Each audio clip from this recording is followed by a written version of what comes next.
बिस्मिल्लाहिर्रहमानिर्रहीम, अस्सलामु अलैकुम वरहमतुल्लाहि वबरकातुहू। Dear students, this is Syed Mudassir और आज के इस वीडियो लेक्चर में हम डिस्कस करने जा रहे हैं एक्सरसाइज नंबर 4.2 के क्वेश्चन नंबर 9 को।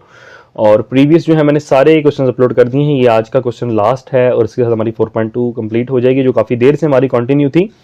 सो होप्स हो कि आपने वीडियोस देख ली हैं। मैंने कमेंट सेक्शन में प्लेलिस्ट का लिंक भी दे दिया है, अगर आपने नहीं देखी तो वहाँ पे जाकर प्लेलिस्ट को देख सकते हैं। सारी वीडियोस वहाँ पे ऑलरेडी अपलोड हैं 4.2 की और यूनिट नंबर 4 की। बच्चों जितनी मैंने अपलोड कर दी हैं तमाम की तमाम वीडियोस वहाँ पे ऑलरेडी मैंने अपलोड कर दी हैं। तो देखिए बच्चों, क्वेश्चन नंबर 9 में हमसे कहा जा रहा है, ये क्वेश्चन थोड़ा सा इस लिहाज से इंपॉर्टेंट है कि आपको आगे जो 4.3 या 4 करेंगे उसमें जब इन्वर्स फाइंड करना पड़ेगा तो वो आपको थोड़ा सा इसका सहारा लेना पड़ेगा। तो इसलिए मैंने सोचा कि इसको मैं सेपरेट ही बनाऊं ताकि आपको अच्छे तरीके से इसको समझ आ जाए कि हम इन्वर्स 3/3 का कैसे फाइंड करते हैं। देखें, जो 2/2 का इन्वर्स था ना वो बहुत ईजी था, जो अपने आप 9th क्लास में या प्रीवियस जिधर भी क्लासेस में आपने किया हुआ। 2/2 में हम कैसे फाइंड करते थे, ये मैट्रिक्स है तो इसमें हम करते होते थे, इनके हम साइन चेंज कर देते थे और इनकी हम जगह चेंज कर देते, ठीक है। तो मगर इसमें 3/3 में इस तरीके से नहीं है, एडजॉइंट इस तरीके से नहीं है। तो अब इसके लिए हमें क्या करना पड़ेगा, तो आए इसको हम देखते हैं। मैंने क्वेश्चन को बच्चों ऑलरेडी लिख के रख लिया हुआ है, 1 2 1 -5 0 4 and 4 5 and 0। Perfect. So I dear friends, इसको स्टार्ट करते हैं। क्वेश्चन नंबर 9 में आपसे कह रहा है कि ए मैट्रिक्स है, आपने एक तो इसका इन्वर्स फाइंड करना है, ओके। और सेकेंडली आपने ये शो करना है कि ए इनवर्स को अगर मैं ए के साथ मल्टीप्लाई कराऊं तो answer will be I3, okay. So सबसे पहले तो बच्चों हम इसमें ए इनवर्स की तरफ आते हैं। तो लेक्चर को स्टार्ट करने से पहले बच्चों, अगर अभी तक आपने मेरे चैनल को सब्सक्राइब नहीं किया है तो लाजमी सब्सक्राइब कर लें ताकि हर आने वाली वीडियोस आप तक मिलती रहें और आप उनको देखते रहें। वीडियो अगर आपको पसंद आएगी तो उसको लाजमी लाइक कीजिएगा और अपने दोस्तों के साथ भी शेयर कीजिएगा, okay. So I dear students, हम इसको स्टार्ट करते हैं। सबसे पहली चीज हमने फाइंड करना है ए इनवर्स। तो ए इनवर्स का बच्चों जो फार्मूला होता है ना, वो फार्मूला होता है adjoint of A divided by A का डिटर्मिनेंट, ठीक है। ये आपने पहले भी करा मगर फिर भी आपको बता दूं, ए की पावर -1 को हम इनवर्स लिखते हैं, ठीक है। इसको ए इनवर्स पढ़ेंगे, ठीक है। ये ए इनवर्स बराबर होता है adjoint of A divided by A का डिटर्मिनेंट। तो सबसे पहले तो बच्चों हम ए का डिटर्मिनेंट ले लेते हैं। ए का डिटर्मिनेंट कैसे लेते हैं ये आप पहले भी करके आ चुके हैं। 1 2 1 -5 0 एंड 4 5 4 एंड 0, ओके। मैं इसका सबसे पहले डिटर्मिनेंट ले लेता हूं। तो यहां पे मैं लिख देता हूं एक्सपेंडिंग फ्रॉम R1, मैं R1 से इसको एक्सपेंड कर रहा हूं।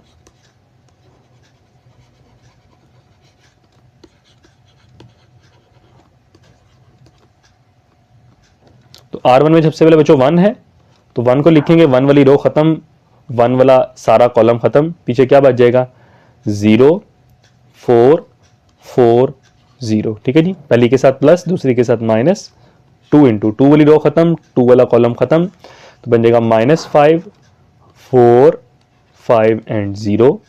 पहली के साथ प्लस, दूसरी के साथ माइनस, तीसरी के साथ फिर से प्लस, 1 इंटू -5 0 5 एंड 4, ठीक है। डिटर्मिनेंट होप्स हो ये तो आपको लेना आता होगा, इसमें मुझे बताने की जरूरत नहीं है। अगर नहीं लेना आता तो लाजमी 4.1 में या 4.2 में मैंने ऑलरेडी चीजें बता दी हुई हैं बच्चों, ठीक है। तो वहां पे जाके इसको देख लीजिएगा आप।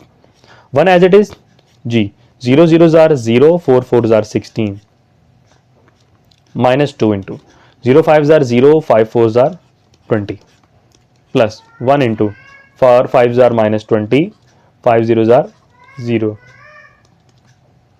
1 0 -16 हो जाएगा -16 मल्टीप्लाई 1 -16 -20 प्लस 40 और -20 आ जाएगा बच्चों, ये एज इट इज। तो इसको हम आपस में -16 और +20, -16 + 20 द आंसर विल बी 4। इसका मतलब ए का जो डिटर्मिनेंट है वो आया है 4। ए का डिटर्मिनेंट तो बच्चों हमने ले लिया है। अब प्रॉब्लम आएगी हमारे पास ए के उसकी एडजॉइंट की, ठीक है। मैं ए को अगेन यहाँ पे लिख लेता हूँ। ए किसके इक्वल था, मैं दोबारा लिख लेता हूँ।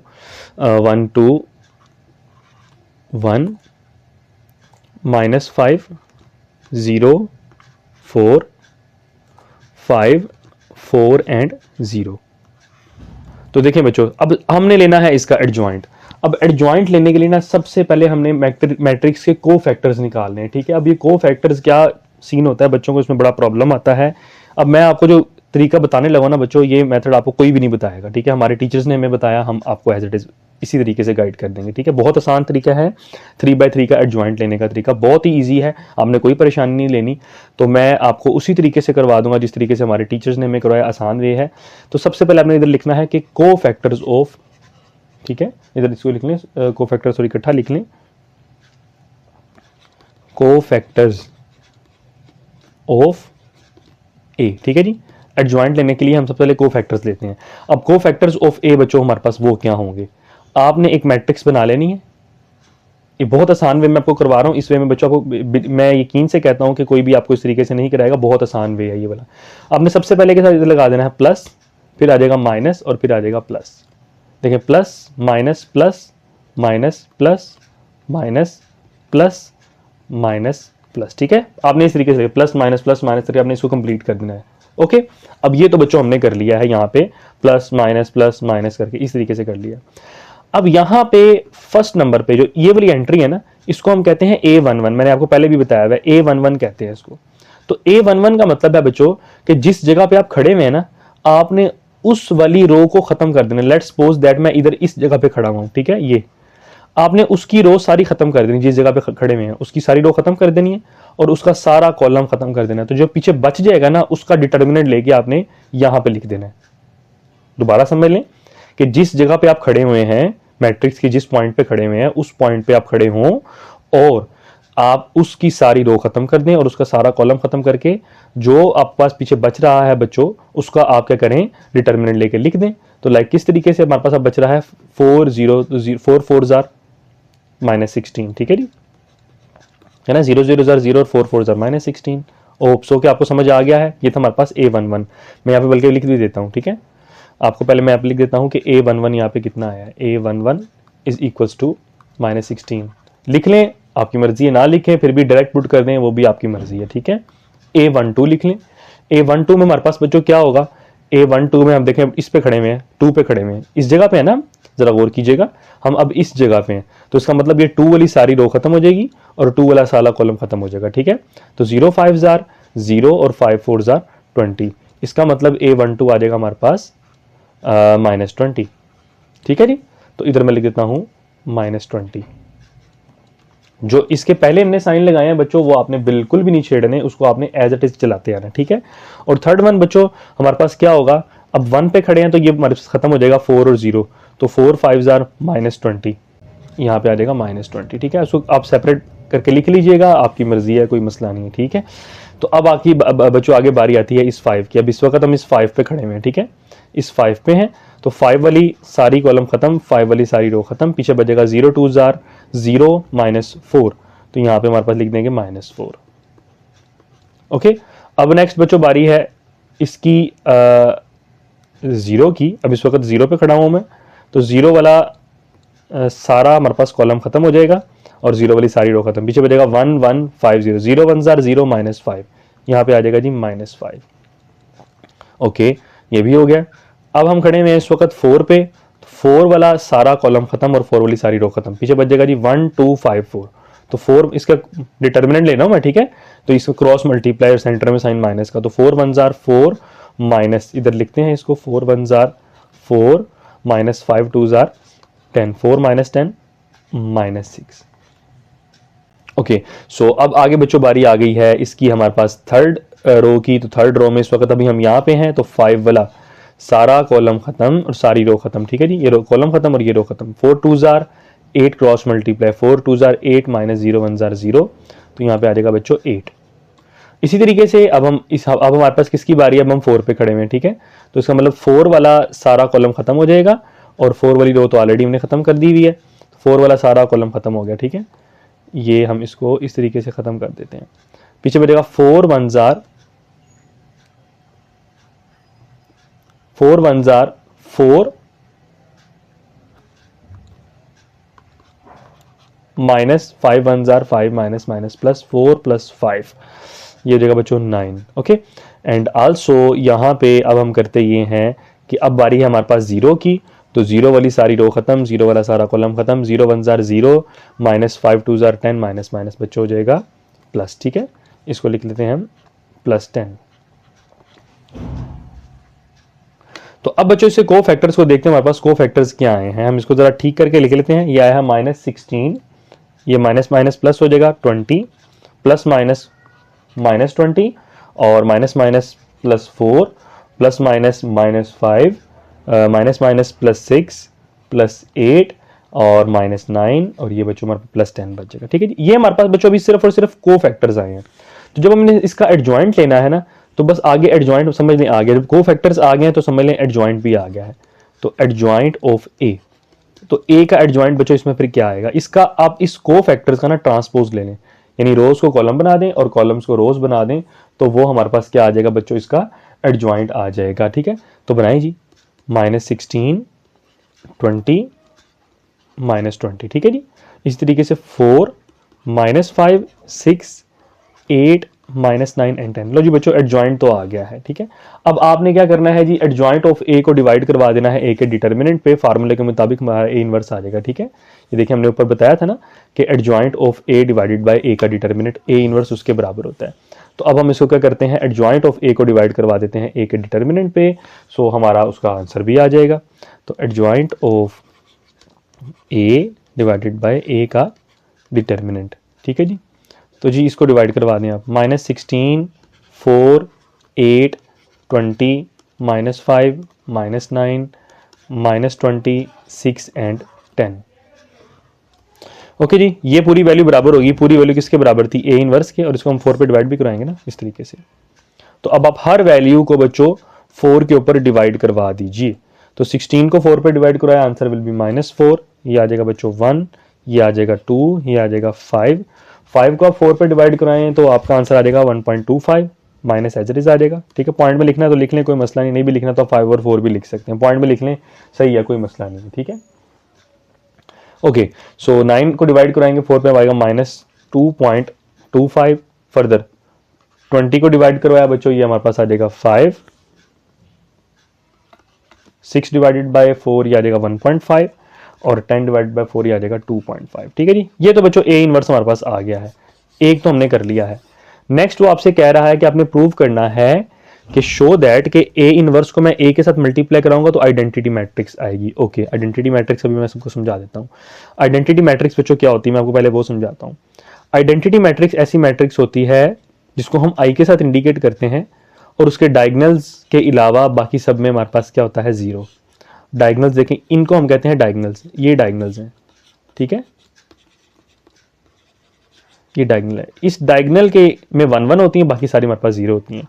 तो I3 ऐसी मैट्रिक्स होगी जिसकी 3/3 होंगी, 3 रोज होंगी और 3 कॉलम होंगे। ठीक है, तो हम उसको जब हम करेंगे तो 1 1 1 हमारे उसकी इक्वली आ जाएगा। ठीक है, सो आए जी, हमने अब क्या करना है, हमने ए इनवर्स को मल्टीप्लाई करवाना है ए के साथ जी, A inverse multiply by A. Okay, तो ए इनवर्स मेरे पास कितना आया बच्चों, ये है -4, 1, 2, 5, -1.25, -2.25 एंड 2.25 है, ये 2.25, -5, 1.5 एंड 2.5 को बेटा मल्टीप्लाई करवा लें, किसके साथ जी, ए के साथ मल्टीप्लाई करवा लें। ए किसके बराबर है जी, ए है 1 2 1, 1 2 1, -5, 0 and 4, 5 4 and 0। Okay dear students, तो आए इसको अब हम मल्टीप्लाई करवा लेते हैं और हमारा आंसर उसके इक्वल ही आना चाहिए, मतलब I3 के इक्वल आना चाहिए। ओके, हमने क्योंकि प्रूव करना है तो सबसे पहले जी फर्स्ट रो को सबके साथ 4 1s आर -4, सेंटर में साइन प्लस का, 1 5s are -5, plus minus minus हो जाएगा, और 2 5s are 10। First row first column, first row second column, 4 2s are -8, 1 0s are 0, 2 4s are 8, 2 1s are 4 1s are -4, 1 4s are +4, 2 0s are 0। लें जी, first आ गया as it is. आगे बारी बच्चों second की, 5 1s are 5, और अब इस रो को सॉल्व करें ना, इस रो को फर्स्ट के साथ मल्टीप्लाई कराएंगे, 5 × 1 1.25 को जब हम 5 से मल्टीप्लाई कराएंगे माइनस माइनस प्लस हो जाएगा बच्चों, जाएगा 6.25, और इसी तरीके से 5 मल्टीप्लाई हम कराएंगे 2.25 के साथ, द आंसर विल बी 11.25। ठीक है जी, ये प्लस माइनस माइनस 11.25। 25। ठीक है, पॉइंट के अलावा नहीं भी करना चाहते आप डायरेक्टली भी उसको कर सकते हैं 4 बार निकाल के, वो आपकी मर्जी है। ठीक है, वो जैसे आप चाहते हैं उसको, जो आपको आसान लगता है कर सकते हैं, मगर एडजॉइंट का तरीका आपको मैंने बता दिया, इस तरीके से आप लेंगे। ठीक है, तो नेक्स्ट जी, अब बारी है जी, इसको हमने सेकंड के साथ करा दिया, थर्ड के साथ, सेकंड के साथ कराएंगे। 5 2s are 10, 1.25 मल्टीप्लाई 0 0 और 2.25 मल्टीप्लाई बाय 4, ये हमारे पास आ जाएगा जी समथिंग -9। ठीक है जी, अब इसी की बारी है बच्चों थर्ड के साथ। 5 1s are 5, 1.25 को हम 4 के साथ जब मल्टीप्लाई कराएंगे तो आंसर मेरे पास आ जाएगा बच्चों 5। मेरे पास कैलकुलेटर मौजूद है, मैं उसके साथ साथ करता जा रहा हूँ। ठीक है, और इसी तरीके से हम सेकंड को 0 के साथ मल्टीप्लाई कराएंगे, ये मेरे पास आ जाएगा 0। ठीक है, अब बारी बच्चों है थर्ड की। थर्ड को सब कॉलमों के साथ, पहले फर्स्ट कॉलम के साथ मैं इसके साथ करवा रहा हूँ। 5 1s are -5, 1.5 मल्टीप्लाई होगा 5 के साथ, ये हमारे पास आ जाएगा जी 7.5, और इसी तरीके से 2.5 5 के साथ मल्टीप्लाई होगा, ये हमारे पास आ जाएगा 12.5। ओके, अब इसकी बारी है बच्चों, इसके साथ 5 2s are -10, 1.5 मल्टीप्लाई 0 0, 2.5 मल्टीप्लाई 4 ये आ जाएगा +10। इसी तरीके से 5 मल्टीप्लाई 1 -5, 1.5 मल्टीप्लाई बाय 4 बच्चों ये आ जाएगा 6, और ये 2.5 मल्टीप्लाई 0 0। लें डियर स्टूडेंट्स, अब आप इनको कैलकुलेटर पकड़ें और आप इनको सॉल्व कर लें, very easy. -5 -4 +10 answer will B 1, -8 + 8 0, -4 + 4 cut जाएगा 0। ठीक है, आप डायरेक्ट कैलकुलेटर पे लिख लेंगे ना तो आपका आंसर यही आएगा। तो बच्चों ये इसको आपस में माइनस करें और 5 में प्लस कर दें, इनको माइनस करेंगे तो 5 आएगा, -5 आएगा, तो -5 + 5 0, 10 -9 -1, 5 5 से कट जाएगा बच्चों, ये 0, और यहाँ पे जी हमारे पास ये माइनस माइनस प्लस 12.5 कट जाएगा बच्चों, ये भी 0 हो जाएगा, -10 + 10 ये भी 0 हो जाएगा। ठीक है, ये यहाँ पे -1 नहीं +1 आना है। ठीक है, तो इसमें से बच्चों आपने कैलकुलेटर पे डायरेक्ट भी इसको लिखेंगे तो आपका आंसर आ जाएगा 6 - 5 1, परफेक्ट। तो बच्चों आप गौर कर सकते हैं कि A inverse multiply bye A, तो ये तो आइडेंटिटी मैट्रिक्स नहीं आ गई, जरा गौर करें। हाँ, इसका डायगोनल, ये देखें डायगोनल जो है इसका, उसके अलावा सारे 0 हैं और इसमें 1 1 है, तो उसको मैं कह सकता हूँ कि ये आइडेंटिटी मैट्रिक्स है, मगर कितनी, 3 रोज और 3 कॉलम वाली, I3 कहेंगे। ले डियर स्टूडेंट्स, ये आपका आज के साथ क्वेश्चन नंबर 9 कंप्लीट हो गया है। होप सो कि आपको समझ आ गया है और हमारी एक्सरसाइज नंबर 4.2 भी कंप्लीट हो गई है। उम्मीद करता हूं कि आपको लेक्चर अच्छे से समझ आ गया है। अगर आपको फिर भी कोई सवाल हो, कोई परेशानी हो, कुछ पूछना हो, आप बिला झिझक मुझसे पूछ सकते हैं। वीडियो अगर आपको पसंद आई है तो इसको लाजमी लाइक करें, अपने दोस्तों के साथ भी शेयर करें और मेरे चैनल को लाजमी सब्सक्राइब करें। तब तक के लिए मुझे इजाज़त दीजिए, अपना ख्याल रखिएगा। अस्सलामु अलैकुम वरहमतुल्लाहि वबरकातुहू।